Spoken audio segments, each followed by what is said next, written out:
رمضان میں تراویح میں پورے مہینے تراویح پڑھاتا ہے. بتاؤ تراویح پڑھتے وقت کون سا مسلمان روتا ہے؟ ہماری مسجدوں میں پورے مہینے تراویح ہوتی ہے. بتاؤ کتنے مسلمان قرآن کی تراویح پڑھتے ہیں، قرآن سنتے ہیں؟ کتنے 40 دن ہمیں اپنے گھر کی حفاظت کے لیے، اپنے گھر سے شیطانی اثرات کو دور کرنے کے لیے بھی ہمارے پاس وقت نہیں ہے قرآن پڑھنے کا. ہم مسجد کے امام کو یا کسی حافظ کو ڈھونڈ کے لاتے ہیں اور 40 دن اپنے گھر میں قرآن. جرجس انصاری کے بیانات سننے کے لیے مولانا صاحب کے آفیشیل یوٹیوب چینل مولانا جرجس انصاری سپیچز کو سبسکرائب کریں. فإن خير الحديث كتاب الله وخير الهدي هدي محمد صلى الله عليه وسلم وشر الأمور محدثاتها وكل محدثة بدعة وكل بدعة ضلالة وكل ضلالة في النار. اعوذ باللہ من الشیطان الرجیم. بسم اللہ الرحمن الرحیم. اتل ما اوحی الیک من الکتاب واقم الصلاۃ ان الصلاۃ تنہی عن الفحشاء والمنکر وَلَذِكْرُ اللَّهِ أَكْبَرُ وَاللَّهُ يَعْلَمُ مَا تَصْنَعُونَ. رَبِّ اشْرَحْ لِي صَدْرِي وَيَسِّرْ لِي أَمْرِي وَاحْلُلْ عُقْدَةً مِّن لِّسَانِي يَفْقَهُوا قَوْلِي.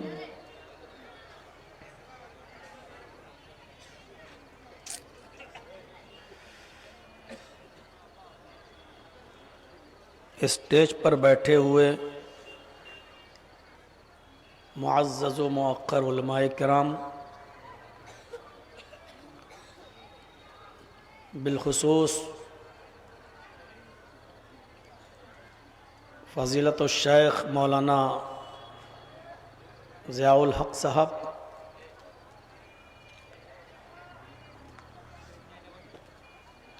ڈاکٹر جابر حسین صاحب،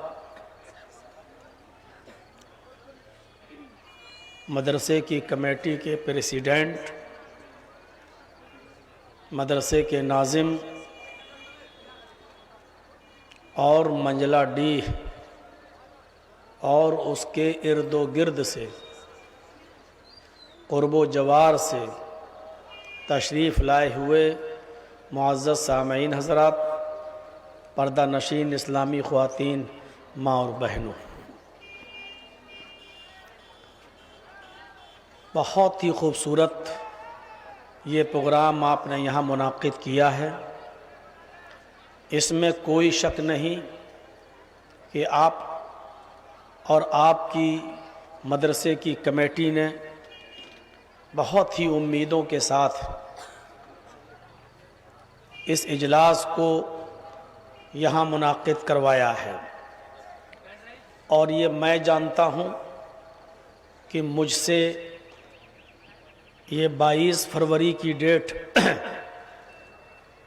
جو لی گئی ہے، اس کے لیے مدرسہ کمیٹی کے ناظم کو جناب مولانا اشرف صاحب کو کہاں کہاں اور کتنے لوگوں سے بات کرنی پڑی اور کتنے لوگوں کو بیچ میں ڈالنا پڑا، مجھے اس بات کا اندازہ ہے.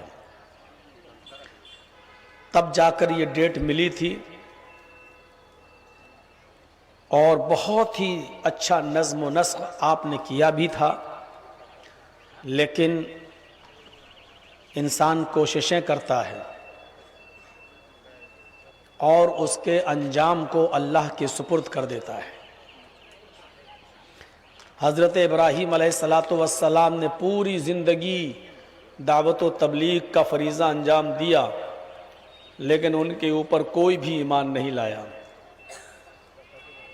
حضرت نوح علیہ السلام نے 950 سال تبلیغ کی تو ان کے اوپر صرف 80 لوگ، 40 مرد اور 40 عورتیں اسلام لائیں۔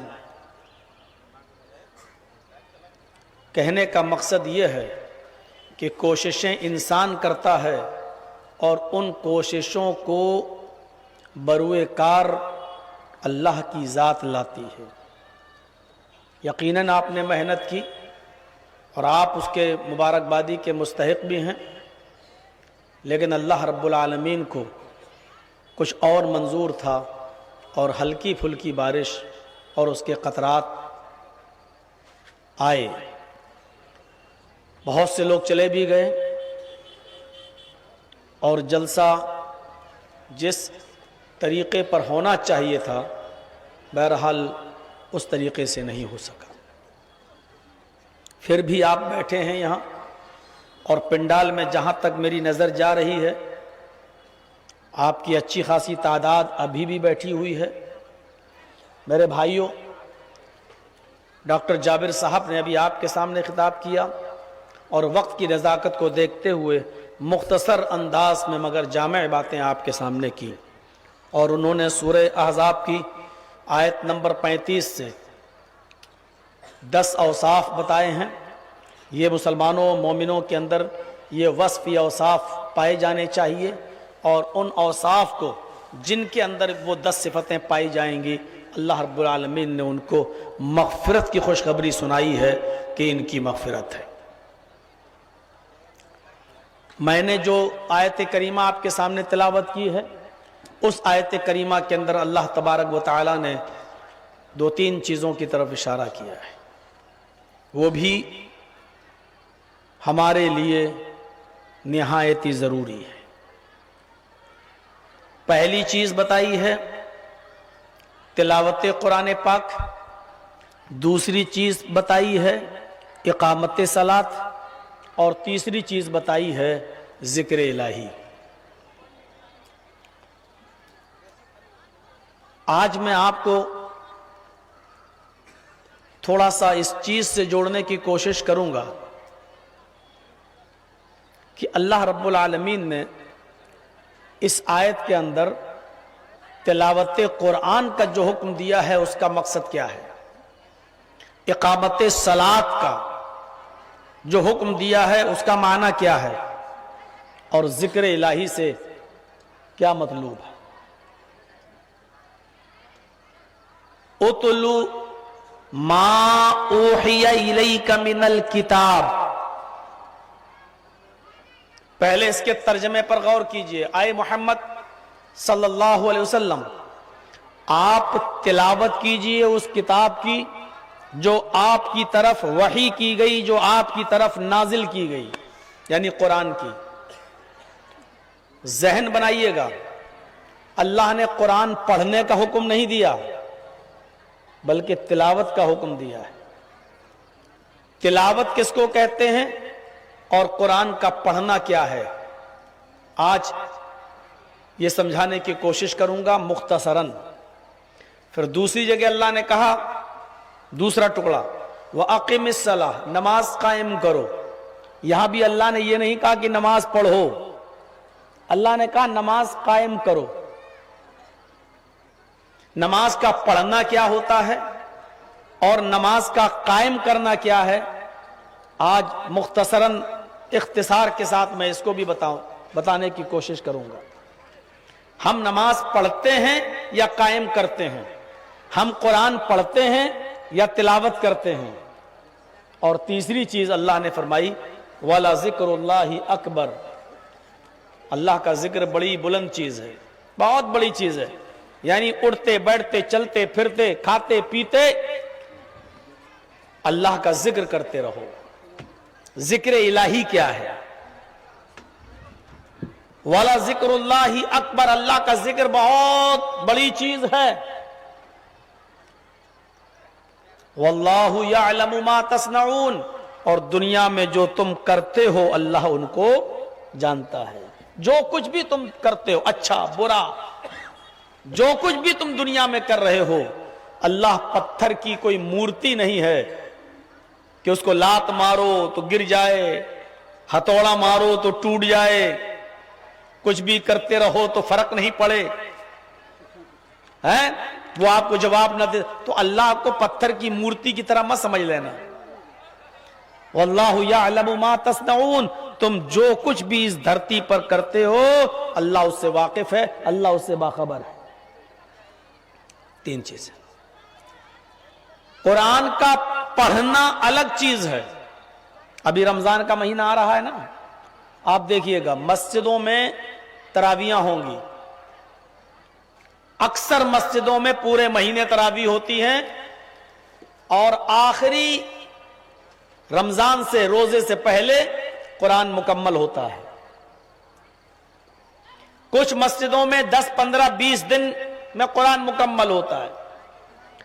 اور بہت سے لوگوں کو جو آفس والے ہوتے ہیں، جو ڈیوٹی والے ہوتے ہیں، جو سروس والے ہوتے ہیں، جن کو پورے مہینے مسجد میں نہیں آنا ہے تو وہ کسی کرائے کے ٹھیکیدار کو، کسی کرائے کے ٹٹو کو، کسی حافظ کو ایک دن کے لیے بک کر لیتے ہیں اور عشاء کی نماز کے بعد اس سے کہتے ہیں تمہیں تراویح پڑھانا ہے اور صبح سحری سے پہلے پہلے پورا قرآن پڑھ لینا ہے اور ہم تمہارے پیچھے آج کی رات جاگ لیں گے، قرآن سن لیں گے اور اس کے بعد پورے مہینے ہمیں بھی چھٹی مل جائے گی اور تمہیں بھی چھٹی مل جائے گی. اور وہ بیچارہ حافظ جو کرائے پر بک ہو کر آتا ہے وہ پھر قرآن پڑھنا شروع کرتا ہے. اللہ اکبر. اور غیر المغضوب علیہم ولا الضالین تک گاڑی صحیح چلتی ہے، اس کے بعد پھر وہ اپنی سپیڈ جو بڑھاتا ہے الف لام میم کے بعد ذالک الکتاب لا ریب فیہ ھدی للمتقین الذین یؤمنون بالغیب ویقیمون الصلاۃ ومما رزقناہم ینفقون والذین یؤمنون بما انزل الیک وما انزل من قبلک. آپ کو بس آخری والا جملہ سمجھ میں آئے گا یعلمون تعلمون، اور اس کے علاوہ کچھ سمجھ میں نہیں آئے گا. یہ ہے قرآن کا پڑھنا. اور اللہ نے پڑھنے کا حکم نہیں دیا ہے. ایک نیا مکان بنایا، کچھ لوگوں کو بلا لیا، صاحب ہم نے نیا مکان بنایا ہے، یہ نئی دکان کھولی ہے، ایک پارا تم پڑھ دو، ایک پارا تم پڑھ دو، ایک پارا تم پڑھ دو، ایک پارا تم پڑھ دو. سب کے ہاتھ میں ایک ایک پارا پکڑا دیا اور سب نے 30 پارے پڑھ دیے. ہو گئی گھر میں برکت. اب زندگی بھر اس میں شیطان نہیں آئے گا. چاہے اس میں کتنا بھی ٹی وی چلاؤ اور تمہاری بیوی چاہے کتنا بھی ڈرامے اور نوٹنکی دیکھتی رہے، ساس بھی کبھی بہو تھی، الف بابا 40 چور، کچھ بھی سنتی رہے، اب اس میں شیطان نہیں آئے گا کیونکہ آپ نے کرائے کے ٹھیکیداروں کو بلا کر ایک دن قرآن پڑھوا لیا ہے. یہ ہے قرآن پڑھنا. کوئی آدمی مر گیا، اس کے مرنے کے بعد چند لوگوں کو بٹھا کے ایک ایک پارا پکڑوا دو اور پورا قرآن جب ہو جائے تو بخش دو مرنے والے کو. اب مرنے والا سیدھا جنت میں چلا جائے گا، چاہے اس نے دنیا میں جتنی بھی شراب پی ہو، جوا کھیلا ہو، چوری کی ہو، زنا کیا ہو، بے ایمانی کی ہو.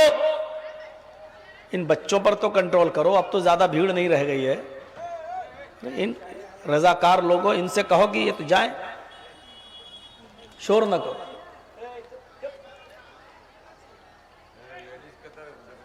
ٹھیک ہے وہاں لے جائیں لیکن آواز نہ کریں. جو کرسیاں خالی ہیں وہ لے جائیے لیڈیز میں دے دیجئے، لیکن شور نہیں ہونا چاہیے، آواز نہیں. تو وہ اب سیدھے جنت میں چلا جائے گا. ارے کچھ کم ظرفوں نے، کچھ پولیٹیکل لوگوں نے، کچھ مسلمانوں نے ایک جرم عظیم یہ بھی کیا تھا کہ اندرا گاندھی کے مرنے کے بعد اندرا گاندھی کی سمادھی پر گئے اور اندرا گاندھی کی سمادھی پر جانے کے بعد انہوں نے قرآن پڑھا اور 3 قرآن پڑھ کے بخشے گئے. اندرا گاندھی کی سمادھی پر کچھ مسلم نیتاؤں نے 3 مرتبہ قرآن پڑھا. اب بتائیے قرآن پڑھ کے اندرا گاندھی کو بھی کہہ رہے ہیں یہ جنتی ہو جائے گی، اس کو بخش رہے ہیں. یہ ضمیر فروش مسلمانوں کی کمی نہیں رہی ہے. اس کو کہتے ہیں قرآن کا پڑھنا. اور اللہ نے قرآن پڑھنے کا حکم نہیں دیا ہے. حکم کس کا دیا ہے سنیے، تلاوت کا. وَاتْلُ مَا أُوحِيَ إِلَيْكَ مِنَ الْكِتَابِ اے نبی آپ اس کتاب کی تلاوت کیجئے جو آپ کی طرف اتاری گئی، جو آپ کی طرف وحی کی گئی۔ اللہ نے وحی کی گئی یعنی قرآن کی تلاوت کا حکم دیا ہے۔ اور اہل علم جانتے ہیں، علماء جانتے ہیں تلاوت کس کو کہتے ہیں۔ تلاوت کا مطلب کیا ہے؟ تلاوت یہ مصدر ہے، اور تلا یتلو تلون و تلاوتن، تلا یتلو باب نصرہ سے آتا ہے۔ تلا یتلو کا معنی عربی زبان میں ہوتا ہے پیچھے پیچھے چلنا۔ عربی زبان میں تلا یتلو کا معنی ہوتا پیچھے پیچھے چلنا، اور اسی سے مشتق تلاوت، یعنی قرآن کی تلاوت کرو کا مطلب یہ ہے کہ قرآن کے پیچھے پیچھے چلو۔ ایک آیت پڑھ لی، اب اس پر عمل کرو، یہ ہے پیچھے پیچھے چلنا۔ دوسری آیت پڑھی، اس کے پیچھے یعنی عمل کرو۔ تیسری آیت پڑھی، اس پر عمل کرو۔ چوتھی آیت پڑھی، اس پر عمل کرو۔ قرآن کو سمجھو زیادہ اور پیچھے پیچھے چلو۔ اور جو بچہ اپنی ماں کے پیچھے پیچھے چلتا ہے وہ خطرناک جانوروں اور درندوں چرند سے محفوظ رہتا ہے۔ آپ دیکھ لیجئے جنگل میں، دیکھ لیجئے ایک مرغی انڈوں پر بیٹھتی ہے، اور جب اس سے بچے پیدا ہوتے ہیں، نکلتے ہیں، تو مرغی جہاں جاتی ہے اپنے بچے اپنے پیچھے پیچھے لے جاتی ہے، اور جب کوئی بلی کو دیکھتی ہے تو وہی مرغی پر پھیلا کر اپنے بچوں کو اپنے اندر سمیٹ لیتی ہے۔ جو بچے اپنی ماں کے پیچھے پیچھے چلتے ہیں وہ محفوظ رہتے ہیں۔ ہم اور آپ قرآن کے پیچھے پیچھے چلیں گے، محفوظ رہیں گے تمام دنیا کی شر پسند اور بدکماش قوموں کے شرور و فتن سے، ان کے شر و فساد سے ہم محفوظ رہیں گے انشاءاللہ۔ لیکن اس کے لیے شرط کیا ہے؟ ہمیں قرآن کے پیچھے پیچھے چلنا۔ اللہ ہم سب کو حج کی یا عمرے کی توفیق عطا فرمائے۔ آپ جائیے گا تو عرب کے اندر ایک بچہ ہے اونٹنی کا، عرب اس اونٹنی کے بچے کو تلو کہتے ہیں، تلو، ہاذا تلون۔ جانتے ہو یہ تلو کون سا بچہ ہوتا ہے؟ تھوڑا سا ادھر توجہ دے دیجئے، میں جانتا ہوں ایک تو بارش ہو گئی ہے، اور دوسری پھر رات کا اس وقت 12:30 سے زیادہ ہو گیا، 1:45 بجنے والا ہے۔ جب بارش ہو رہی تھی تو میں سوچ رہا تھا کہ چلو اب ہم کو جلدی ٹائم دے دیں گے 10 ساڑھے 10 بجے کے آس پاس، لیکن جو ٹائم آپ نے بتایا تھا وہی ٹائم بارش ہونے کے بعد بھی دیا، تو میں نے سوچا بارش ہونے کا پھر فائدہ کیا ہوا۔ ہم سے کہا تھا 1 بجے ہم آپ کو ٹائم دے دیں گے، اور یہاں اسٹیج پہ آتے آتے پھر سب 12 سوا 12 بجے جب ٹائم ملا تو تھوڑا ہی تو پہلے مل گیا۔ تو میرے بھائیوں پھر بھی آپ ابھی تک جمع ہیں تو تھوڑا سا سن لیجئے۔ تلو عرب میں اس اونٹنی کے بچے کو کہتے ہیں عرب کے لوگ جو بچہ اپنی ماں کے پیچھے پیچھے چلتا ہے۔ اونٹنی جس جنگل میں، اس کا بچہ ماں کے پیچھے پیچھے، وہ جہاں جا رہی ہے بچہ وہاں، جس جھاڑی میں گئی بچہ وہاں، جس پہاڑی پر گئی اس کا بچہ وہاں۔ عرب اونٹنی کے اس بچے کو کہتے ہیں ہاذا تلو، یہ تلو ہے، یعنی اپنے ماں کے نقشے قدم پہ چلنے والا، اپنے ماں کے پیچھے پیچھے چلنے والا۔ عرب اس بچے کو کیا کہتے ہیں؟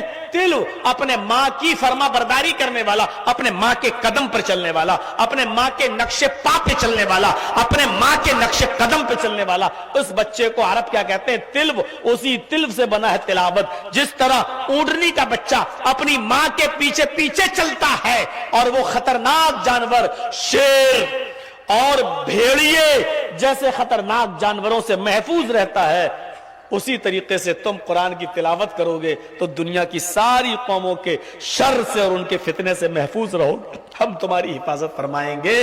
جیسے وہ تلو ہے اسی تلو سے بنا ہے تلاوت، یعنی تلاوت کرنے والا بھی محفوظ رہتا ہے دنیا کے فتنوں سے۔ اس کا ایک مطلب یہ ہوا کہ آج ہم محفوظ نہیں ہیں، اس کا مطلب یہ ہے کہ ہم تلاوت نہیں کرتے ہیں۔ مفہوم مخالف نکالنا سیکھیے، اصول فقہ کی کتابوں میں بھرا پڑا ہے، الٹا مفہوم نکالنے کی کوشش کیجیے۔